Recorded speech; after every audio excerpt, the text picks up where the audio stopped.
Değerli izləyicilər, videonu bəyənib kanala abunə olun ki, hər kəs son xəbərlərdən anında məlumatlansın.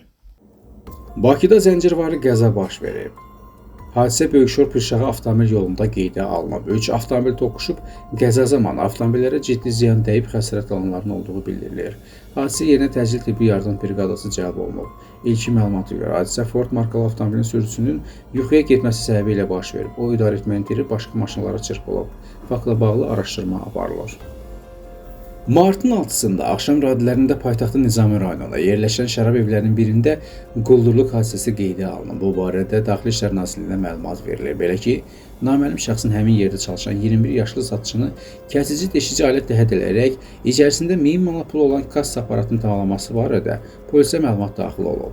Nizami rayon polis idarəsi 25-ci polis şöbəsinin əməkdaşlarının həyata keçirdikləri tədbirlər nəticəsində quldurluq əməli törətməkdə şübhəli bilinən 29 yaşlı Xəyal Yusufov müəyyən olaraq saxlanılıb. Faktla bağlı araşdırmalar davam etdirilir.